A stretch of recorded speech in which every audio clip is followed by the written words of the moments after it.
you have to take into account your individual situation, the number of weapons that you have, the layout of your house, where you spend the most time in your house, the threat profile that you're living against.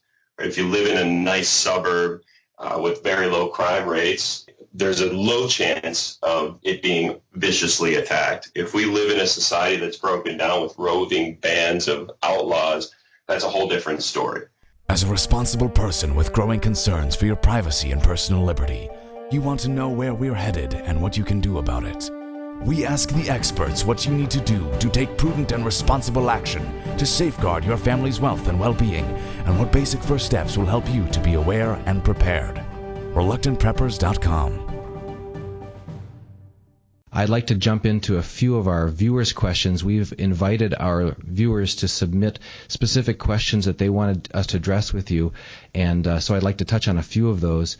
One of them is related to unarmed self-defense. This comes from Josiah J., who asks, what is your best recommendation and technique for how to reduce the risk of an unarmed attacker rushing at you? If you already do have someone who is attacking you, who is rushing at you, what are the steps you should take to reduce the risk to yourself or your family? Okay.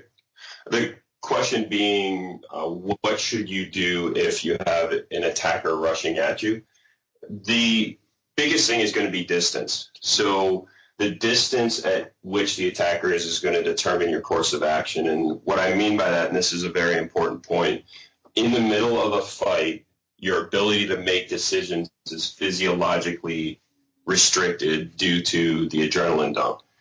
So you have to do what we call create a conditioned response. What a conditioned response is a stimulus, a physical or visual stimulus that automatically connects to a physical action. One of the questions that I received often as a SEAL is, what is it like to be in combat? And what I've said is the most relaxed I've ever been, the biggest sense of calm has always been in the worst conflict.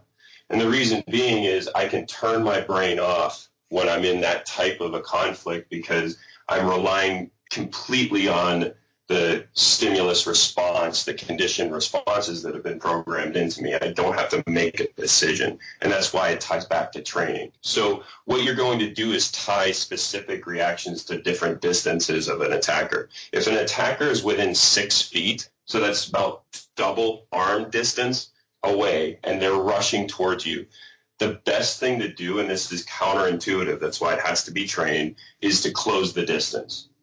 So you want to rush towards them, not away. If someone is 6 feet away and they rush towards you and you start backing up, they're always going to win that foot race. Someone rushing forward is always going to win someone rushing backwards. So by closing the distance, you're going to surprise them and turn their offensive action into a defensive action. You want to put them into that overstimulated state where they're planning, their ability to come up with new plans of action go away. We teach a retention shooting position where the offhand, so the hand that isn't the primary hand on the firearm, on the pistol, goes up behind the head. So you would take, I'm a right-handed person, I take the palm of my left hand, thumb down, and put it on the back of my head with my arm along the side of my head, elbow pointing forward. That protects my head and actually gives me a good charging point. You can think of it like a rhino's horn on the front of your head where your elbow is. I drive that right into the throat or the chest or the chin of the attacker while drawing one-handed with my right hand, slightly rotating the gun, keeping the butt of the pistol against my ribs. And what that does is keep it back and away, enabling me to retain it, allowing me also to shoot accurately at what we would call contact distances. So very, very close. So if I'm driving forward, driving my left elbow into the chest, neck, or throat, chin of the bad guy, and I've got my right hand pistol drawn, butt of the pistol on the my ribs, that allows me to shoot and keep them off balance by driving forward. So that's one of the examples of a technique that we would teach for someone who is getting rushed within 6 feet if they were armed. At a much greater distance, if someone is a greater distance, what's your strategy change? So if they're over 21 feet away, 20 feet away, what you're going to do is, and again, depending on if you're armed or unarmed makes a big difference. I'm making the assumption that they're armed with a pistol. If they're armed with a pistol at that distance, we're going to do what we call offline movement. So if I run straight backwards, even at 20-some feet, they're going to win. If I run to the side, directly to the side, I can't move very quickly, and it allows them to track very easily to that distance.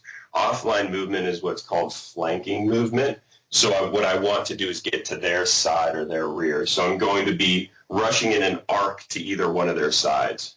It's kind of a forward 45-degree arcing movement. That arcing movement allows you to gain the advantage of having to make them twist, as well as they can't decrease the distance very quickly because of the rotational movement. Now, a related question from a different viewer, Kaiser Johnson's, asks, how do you prevent a knife or firearm from being taken from you and used against you? One word answer, training. So I can give you, as I just did, that technique of getting into that retention position with the offhand behind the head, elbow forward, pistol drawn, rotated out, pressed against the ribs in a retention type position. That's a technique that works in that situation. But the ability to do that under stress, especially reacting to a threat without thinking, takes a whole lot of training. When it comes to edged weapons, and this is another somewhat counterintuitive point, to me, if we're within about 12 feet, someone with a knife is scarier than someone with a gun. The reason being is when it comes to a firearm, I have to, in a split second in time, get a less than a third of an inch piece of metal traveling at supersonic speeds onto a body. That's hard, right? You've got a moving target. You've got the gun that you have to aim. You have to pull the trigger at just the right time. You have to make sure that all the fundamentals of shooting are in place, that the round actually goes where you're aiming. When it comes to a knife, all I have to do is touch you with any part of the edge of that knife, and I'm going to cut you.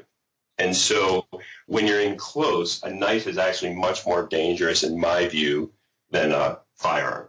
When you look at long guns, rifles or shotguns, it's even more the case, because by having the longer weapon, it creates more opportunities for me to either make sure that the gun is not pointed at me as the person being pointed at, or to take it away from you because of the use of leverage. So when you get into a close situation and you're dealing with a knife, that is some of the highest level training that is necessary to be good at that. And even if you do, there's a very good chance you're going to get cut anyway. So I look at a knife as a critical self-defense tool, but I also look at it as a tool that's going to take the most time to perfect. When it comes to actual technique that works, if you're carrying a knife, what we teach is a figure eight pattern. So if you're making this figure eight pattern in front of you with the edge of the blade, you can think of it as taking a lawnmower and picking it up and pointing the rotating blades at the bad guy. You want to create this wall of edged metal going back and forth so that anything that comes within striking distance of that gets cut. And that presents a very hard target for the bad guy. Still on the topic of tools, another viewer, Philip Saunders, asks, how many loaded weapons should you keep in a house or in a particular room? Again, I'll give you another simple one-word answer, enough. And that's going to vary, right? So with that being said, you have to take into account your individual situation, the number of weapons that you have, the layout of your house, where you spend the most time in your house, the threat profile that you're living against.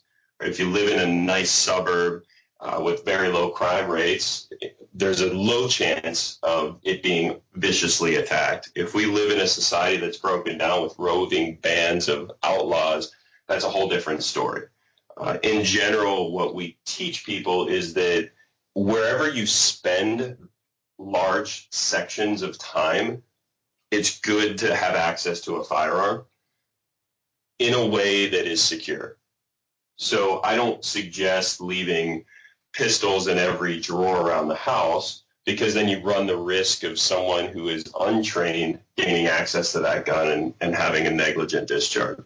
So having a safe, quick access safe mounted at various positions within the house, in the living room, in your bedroom, maybe in the kitchen, that's good. And again, the answer being enough is enough that you feel comfortable, that you don't have to live with unnecessary fear. What I do is I carry my firearm with me any minute that I'm awake, and I can legally do it. So when I'm at home, I have my pistol on my hip. When I go to bed, I have a shotgun and a quick access safe next to my bed.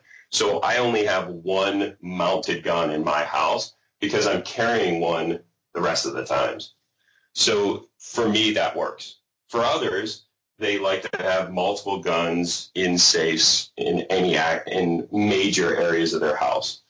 The general philosophy for what to do if someone attacks your house is going to be a 5-step process. First step is to gain and ready your defensive tool.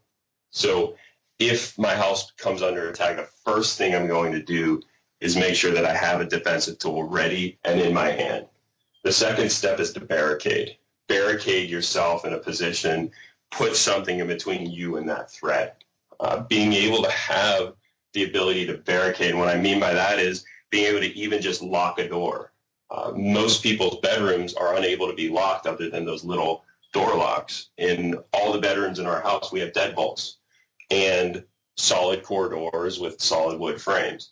Being able to do that allows us to hardpoint relatively easy in our house and give us more time to defend ourselves. After barricade, it's deter. So we want the person that's in our house to know that we have the capability to cause them harm and that we want them very clear directions to leave. So we start yelling out after readying our weapon, barricading, get out of my house, I'm armed, the police are on their way. We yell that repeatedly so that they have no question as to what we want and that we have the ability to cause them harm. The fourth step is to, if you're not under direct attack, meaning they're pounding through your barricaded door, is to call the police. Being able to get the resources to come as quickly as possible. We know that the average response time is 12 minutes, so it's up to us to defend ourselves and the police to clean up the mess, but we still want to get that ball rolling as quickly as possible. Then the last step, the fifth step, is to escape or defend yourself. So in any room in our house that we have the ability to barricade, we also have the ability to escape. So in the second and third floor rooms, we have ladders that we can put out so we can get out of the room, which is good for fire plans anyway. In our bedroom, we have a patio that allows us to jump down to a retaining wall and get out of the house. So we're always going to want to escape before we fight. And with that, we have high-power tactical flashlights in all the houses to be able to clear that outside space. So we're going to make sure that the bad guys aren't waiting for us outside. If we can't escape and we're still confronted with a threat to our safety, at that point we defend ourselves. And that's where we would use our firearm skills to defend ourselves from any threat to our safety or our family safety. On that same topic about having firearm skills, what ages do you consider appropriate for family members to be trained in firearms? To me, that's completely up to the parents. They're going to be the best judge at the maturity level and coordination of their kids. I've seen teenagers that parents assessed as not ready to be around firearms, and I've seen four-year-old shooting and being very good at it. So for me personally, I started shooting at 5 years old, and I've shot my entire life, and it's been a huge part of my life. So to me, it's really up to the parents to assess not only the maturity level of their children, but also their physical skill level. But as early as they can start them, the better. Firearms are a wonderful thing. The ability to be in the shooting sports is great. I know here in Minnesota, the largest growing sport in high school is the shotgun sports, skeet traps, sporting clays. So being able to expose your children early on to firearms is also one of the best ways to keep them safe. The more that you keep firearms away from them and hide them in the closet, lock them up, the more that the children are going to be inclined to go and see them. You also can't account for what would happen in other houses. You may secure your firearms well, but your son's friend may not. And if you don't fill their minds with proper firearms handling, proper firearms safety, the ability to shoot safely, that black hole, that void is going to be filled with something, and generally it's filled with popular culture. And if you want your child to be educated by what's on TV as to how to handle firearms, you're setting yourself up for a big problem. So the best way to keep your kids safe around firearms is through education, through exposure at a very early age. What was interesting was my father is a Marine, and he had a very interesting way to educate me around firearms. I had access from 5 years old. I knew where all the guns were, where the keys were, where the ammunition was. And at any point in time, I could ask my dad to see the guns. I could have them come out. I could show them to a friend. But there was a caveat.